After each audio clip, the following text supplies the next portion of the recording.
After many years of waiting for this movie to release, Dwayne "The Rock" Johnson's DC Black Adam film has finally been released around the globe to some pretty great reviews. The film is far from perfect, but it's a fun ride for any comic book or The Rock fan. Stay tuned to today's video as we discuss multiple Easter eggs that you most likely missed within Black Adam.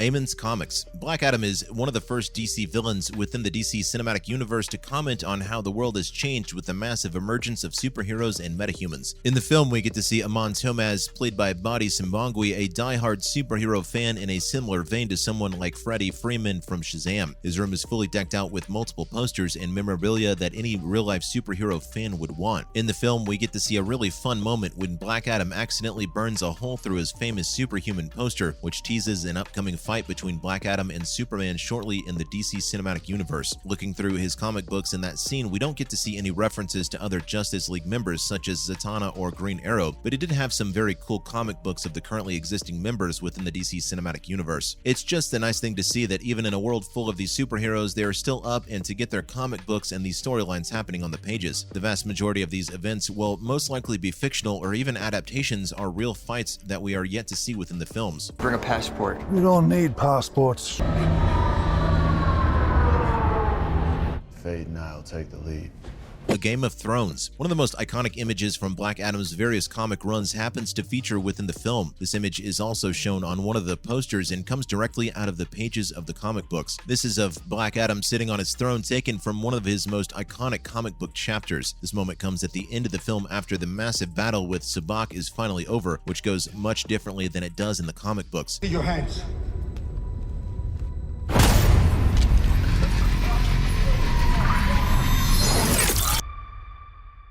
Well, I do.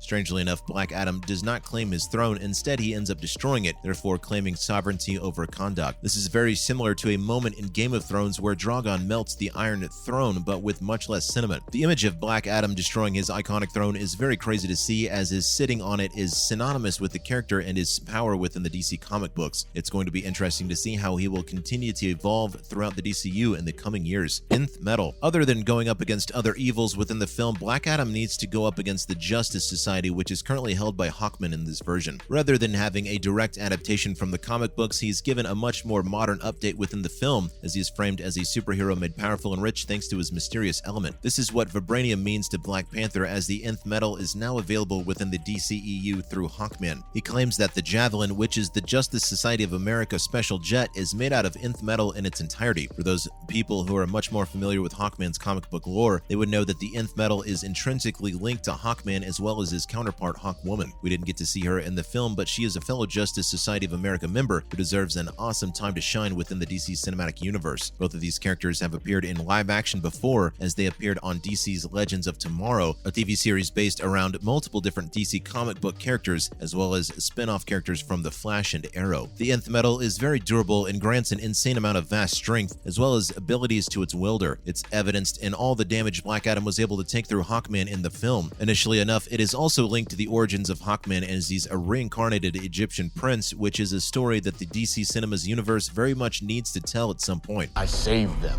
Well, that's why I waited until you were there. I got the information I needed. No one died. Be prepared.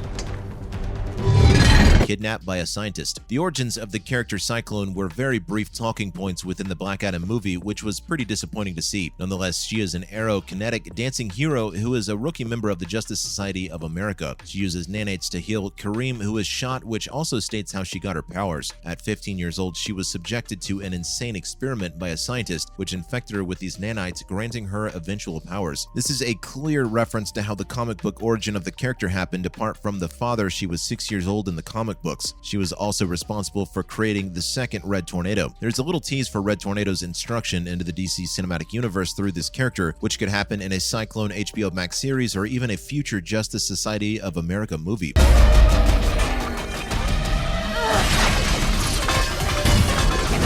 post-credits similarities. Not much of Black Adam originally leaked to the public, but one of the biggest things that leaked before the film's release was the incredible post-credit scene. This post-credit scene was meant to be insane for fans, but suddenly enough they saw it through a blurry video on Twitter and other social media platforms. Nonetheless, we finally got to see Black Adam meet Henry Cavill's Superman and bring the character back into the fray. Even though it was just a post-credit scene cameo, we finally got to see Henry Cavill's Superman back in the DC Cinematic Universe, which could set up a future Man of Steel sequel in the works. When Black Adam was finally set to release, many fans theorized that this would be how Superman would return to the DC Cinematic Universe. Funny enough, this is the second time that Superman and Black Adam had interacted in a post-credit scene this year. During DC's League of Super Pets, we also got to see Black Adam as well as his dog and a new base meet up with Superman and Krypto during the post-credit scene. This teased a future rivalry and a sequel or even a future team-up. Of course, Dwayne "The Rock" Johnson was involved in both voicing Black Adam and Anubis as well as Krypto. It seems like in one way or another, whether it's animated all live-action, Black Adam and Superman are going to fight very soon. Shuruda. Black Adam features a new or rather altered origin story for Teth Adam, as he is established as a slave in Kahndaq rather than a ruler. This change does affect certain choices in his story. His wife, played by Odella Hilavi, is named Shuruda, which also happens to be the capital of Kahndaq. In the comics, it's named that in her honor, but since Teth Adam never ruled in Black Adam, it's interesting they kept the name. That conundrum is very minor, and it doesn't offset the cool design of ancient Kahndaq. Another shot taken right from the comics shows Black Adam high over the city, featuring the giant statues of two men in front of the palace. It must run in the family. It turns out the main antagonist of Black Adam wasn't the JSA or Black Adam himself, but Ishmael Gregor, who becomes the demon's champion as Sabbac. He's played by Marwan Kenzari, who has experience playing dastardly villains from playing Jafar in Aladdin. Ishmael revealed that he is also the last living descendant of Black Adam's ancient enemy, King Akhtan. They were able to lay the family resemblance pretty thick by having Kenzari play both Ishmael and Akhtan. Not only do the genes run in the family, but so too does the penchant for villainy. Finally, the affiliations of Amanda Waller. Throughout the DC Cinematic Universe, we have seen Viola Davis as Amanda Waller appear in very extensive ways. Out of all the cameos within Black Adam, her cameo was awesome to see. While she definitely recorded this over FaceTime all Zoom, which is why she wasn't shown in person, it's awesome to see her as the main connected force between films within the DC Cinematic Universe. Interestingly enough, Hawkman notes that she has some form of affiliation with the Justice League as well as the Justice Society. The last time we saw the Justice League was during the Peacemaker finale, where all of the characters appeared, but only Ezra Miller and Jason Momoa appeared as their characters. Her appearance in Black Adam is small, but begs the question as to whether the Justice Society was tasked with taking down Black Adam rather than the Justice League. It's an interesting thing to see and is very comparable to something like how Nick Fury sends out the Avengers that take on different threats throughout the world. What do you think about all this? Let us know in the comments section below. And that's the end of today's video. Hopefully you enjoyed this latest video. If you did, would you please let us know in the comments section below? It would be very helpful. Make sure to like the video, comment down below, and of course subscribe to the channel with the notification bell rung. Thank you for watching today's video.